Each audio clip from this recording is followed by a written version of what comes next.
Alright guys, this video is about the BTT Octopus Pro version 1.0. Well, I mean, I guess there's only one version right now, as of right now. But anyways, I had installed what I thought was the BL Touch in the correct position, but it turned out it was not in the correct position.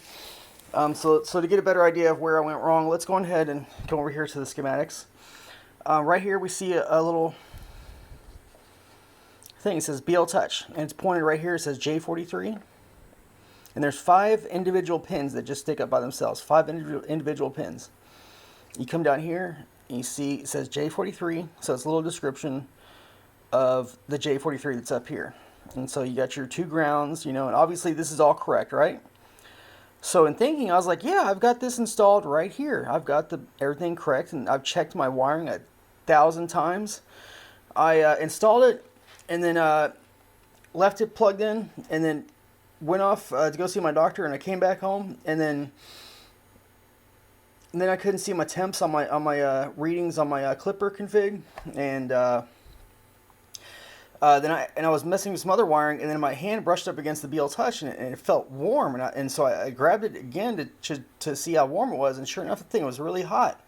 Well, after making another video, I realized my mistake. I was like, oh my goodness, I've got this plugged in the wrong port. So you see up here, it says SWD J72, and as you can see, the first one is a red one, which means voltage. I mean, never mind these down here. That's not the same red. It's a different red. That means voltage. I'm pretty sure that's what that means. So anyways, as you can see, the first pin on here is negative, and the second one's positive. And up here you see negative, and then nothing next to it. So I essentially had the polarity reversed right here. And then I had that connected to my BL Touch, which is actually a 3D Touch, but I kid you not, I've had the real deal, and the 3D Touch is just as good if you buy the right ones. So my mistake was having it plugged into this 5-pin right here, which I need to change my annotations here. That's my annotation, by the way, right there, that BL Touch. I need to change that. So had it plugged in up here to J72. That was my mistake. So let's come over here to the board, the Octopus Pro. And yeah, I know you see a bunch of jumble of wires, but I'm still in the middle of wiring up this thing. I got a new board on the way because this thing is no longer viable as a board. And the reason why, just real quick, FYI, and why I got this wired up this way. I didn't want to put all these holes right here. I created a little mounts for the Octopus Pro. And I created all these little slots right here, so that way the wiring would have a place to go into first, and then the plan was for it to come out and then to go into its ultimate port. Well, if I put all these wires right here and then had them go right here, then that wouldn't really give me much room for this to broaden out to be able to display this, because I wanted it to be able to display the information on here, because I've got each wire going up to my printhead, custom wire made, and I put it with a custom expandable sleeving on top of that, and then at the end of each one I've got a heatsink capping it off. I mean, a heat shrink tube capping it off, and then on top of that a label, which I've made with my label maker, of course, and then on top of that, to finally cap it all off, I've got a clear heat shrink tube, because honestly, those label maker labels won't stick on here very well by themselves, so it needs that assistance with the additional clear heat shrink on top. And as you can see, each one of my expandable sleevings are actually custom expandable sleevings, because I'm not gonna lie, I'm in love with this expandable sleeving stuff. And so I've got it double wrapped. Each one of these are double wrapped, except for this one, because this is a real thick, heavy duty expandable sleeving for this one. Made by Mainframe Customs, Teleos, T-E-L-E-I-O-S. Anyways, so this is dark purple on top of a neon green, and this is a neon orange on top of a neon green. And I just liked how the colors came out. And this one is a neon blue on top of a neon red, And this is a aqua blue. I think it's more of a baby blue, but I guess those are pretty similar in colors and stuff. And I need to finish labeling them and then put this over on top of that. So if you ever make custom wiring, be sure to put your heat shrink inside the wiring first, and then cap it off. Then do your JST connections, crimps after that. So, anyways, all right, let's get back to business. All right, so enough about all that. So I had this. So as you come over here to look on the board, you'll see, if I'm focusing this right, you'll see where I had it plugged in, which was right here. You see 5 pins right here. 1, 2, 3, 4, 5. And then where it should have been plugged in was right up here. See those 3 pins right there? And then 2 pins next to it? Wait, hold. Yeah, no, I'm sorry. Yeah, that's right. Still figuring all this out. Hold on, I gotta look at this real quick. Where is that thing that I was supposed to have it plugged in to? Oh no, I got it's covering the BL Touch thing is covering it up. Okay, so this is where my actual BL Touch thing is actually plugged into right now, which is the correct position. And the 3D Touch is on. It's hanging down, it's on, and then when I unplug it and power back in and plug it back in, it does its little self check and stuff. So it's fine now, but the board is not notifying Klipper of what the temps are and stuff like that. So I'm just going to go ahead and call this board dead, and I've already got a replacement on the way. So and then just a little lesson on how I have my wiring configured. The blue is the ground, the yellow is the voltage, and the black is the Z-min, and then green is the control.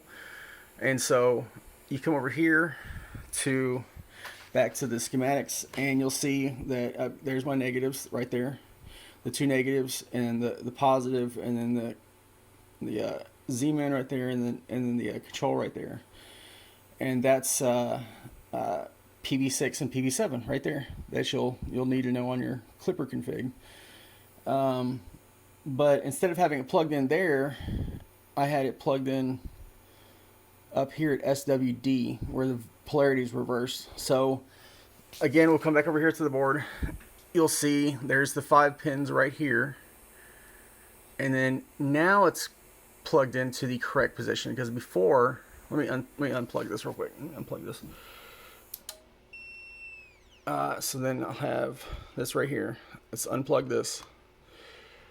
And as you can see, you can see where it can be confused and messed up and put in the wrong spot, because here's where I had it plugged in. Sorry, it focuses on my hand, and then it doesn't focus on the board.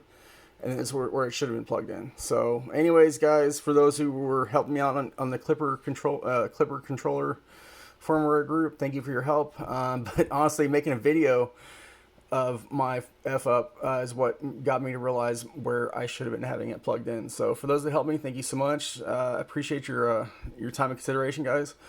And I'll be posting more videos on the Anycubic Chiron IDEX project. And real quick, I'll give you guys an idea of what I'm going to be doing with the Chiron. And that is, let's go over here to my Focus Odin 5 F3, which is a terrific little printer, by the way. So let's go ahead and you see the print head right here on the front, and you see this X entry right here, and then of course on the rear it's got the dual Z posts, the dual Z steppers. So my plan is for the IDEX system is to have another X gantry right here, another print head, but the same Z stepper motors, but to have a secondary X gantry and print head, same Z stepper motors. Man, see this how dry this stuff is? It just breaks every time after it sits there for too long. But anyways, so my plan is to have another X gantry system right here in the back. It's where it goes across right here. So you'll see 2 X gantries. There'll be an X gantry right here with a print head, boom. Z stepper on each end right here, Z stepper right here. Z-stepper right here with linear rods going up, and the lead screw on each end going up and up, of course.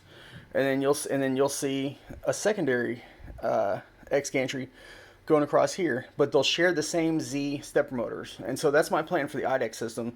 And the reason I'm doing it this way is so I can maintain the full build volume, because otherwise, if I have two print heads up here and they're independent of each other, they need somewhere to park while the other one does its job, right? So your options are, you can either make the X gantry wider so that way it has a place to park on the left or the right, or you could just create a secondary X gantry system in the back. But the caveat with that is you need to make the bed travel a little bit greater to make up for that extra bit of distance that the print head needs in order to be able to make contact with the bed. So as you can see, this is the maxed out direction here, and it pretty much maxes out at this print head right here. But if you need to get that second print head to be able to do something, obviously it'll make it right there, that'll be fine. But when it comes to getting the end of this bed and for that second print head over there on the second gantry system to be able to access this part of the bed and to be able to do anything, obviously you're going to need this to travel a little bit further that way to be able to make it over here. So I need to, obviously this is not the printer I'm going to do this with, because I'm going to leave this stock pretty much as the way it came, except for I updated the Volcano nozzle to a hardened steel nozzle with and I put a all metal heat break in there and stuff, and just got rid of the Teflon tubes. I'm not a big fan of the Teflon tube systems. So anyways, I got a titanium heat break in there, hardened steel nozzle, and it's working great. But yeah, that's what my plans are for the Chiron over here. Chiron, proper pronunciation. And yeah, for those that have kept up to date with what my project here, I know that I've haven't shown a lot of results of the actual printing of this project printer, but that's exactly what this printer has been for me. It's been a project printer, and it's been an outlet to help me deal with some personal issues I've been dealing with in life. And a couple friends have passed away. A couple of my best friends, as a matter of fact, have died, and I got one best friend left, and that's he's out there taking care of his friends and family. Taking care of his family, I'm sorry, and that's his priority in life. And we don't talk much anymore, but I know we're still friends, and I love him to death. I know he cares about me and stuff. But so anyways, this every time I've been sad or depressed or whatever, I come over here and focus on my Chiron /Chiron, and it's now on its fourth iteration of updates and upgrades, if you will. It's gone through an SKR 1.4 turbo. That made it to 2.0, and then I moved on to a Duet 3 Mini 5 Plus. That made it to 3.0, and then I switched over to Klipper from RepRap, and that made it to 3.3K. And now I'm on version 4.0 with the Octopus Pro. And the reason why I switched to Octopus Pro is because I wanted an IDEX system, or at least a dual extrusion system. And with my Duet 3 Mini, it only had 5 stepper motors. So you got X, Y, Z, Z1, and then E.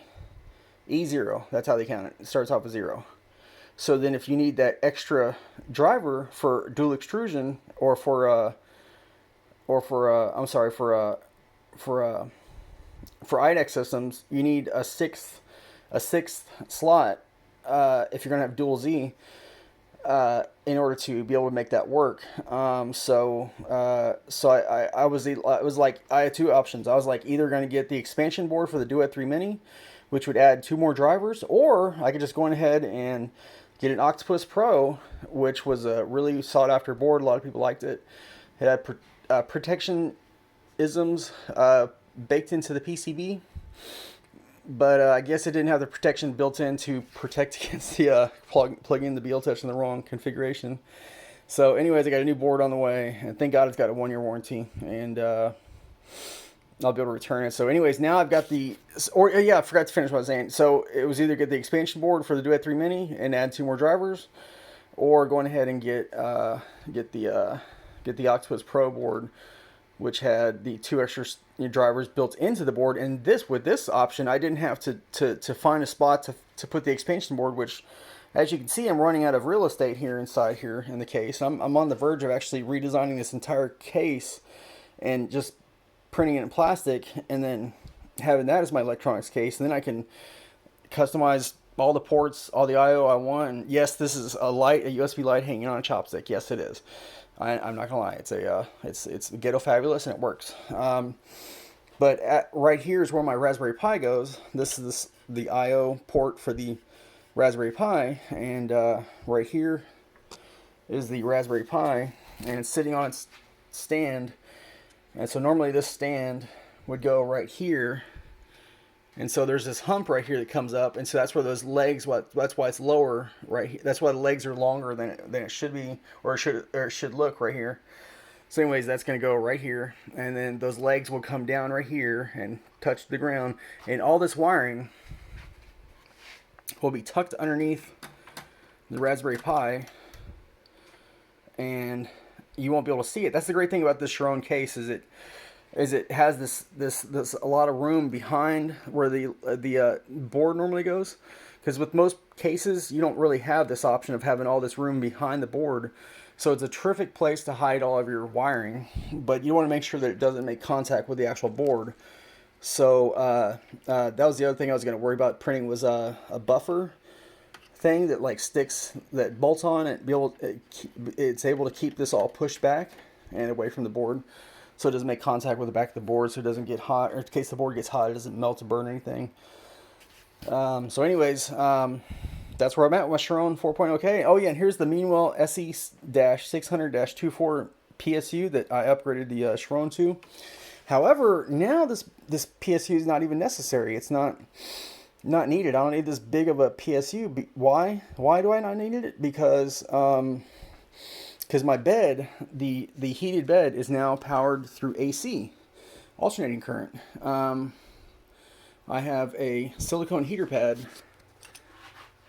on there, and that's what that is, with the 3M tape still on there. I'm not going to take off the 3M adhesive tape because I want to be able to switch out the plates without any problems. And I've got a plexiglass plate made out of polycarbonate, which has actually turned out to be the best bed overall for its versatility and its ability to get things to adhere to it without having to add adhesives to your mix to your printing operation that you got going on. So anyways, yeah, it's powered through AC, so the heater bed's powered through AC, and so how does that get powered? Well, I bridged it off the rocker switch that normally goes right here. There's a rocker switch that goes right here. That's how you turn the Chiron off and on. And so behind all that, there's AC wiring, alternating current wiring, that goes from there, and it actually routes through here, and then it routes to the back, because that's how you power this PSU on this particular model, is through the alternating current AC lines that goes to the back of the printer, and you plug in AC into the back of the PSU, and that's what powers this PSU. And you come up here to the front, and that's where you got your DC stuff, your DC ports. And this is all 24 volt right here, all 24 volt right there. So on the back, it's alternating current. That's how it gets powered. I've got the heater bed bridged off of that line, and that's what powers the bed. And so, so that being said, this PSU doesn't power the bed at all. So it's literally being powered directly from the outlet on the wall. And yes, I got that fused off, and I've got a double fuse, as a matter of fact. So in case anything happens, I've got 2 fuses in the way to make sure that it catches anything that might mess up. And I've got some, as you can see, I've got some fans in here. And if anybody ever looks at these GeekPi fans on Amazon, just know that these fans look good, but they don't push a lot of air. So that being said, I'm going to stick a 4020 inside here, and I'm going to stick it like right here, and I'm going to make it blow that way, so that way it blows all the hot air from inside the case, helps grab the air, push down here, and then throw it out that way. And then that 4020 in the middle will help with that. Either a 4020 or a 5015 blower fan. We'll see, but either way, I'm gonna make sure that all that hot air exhausts out of the case really well. What was I gonna say?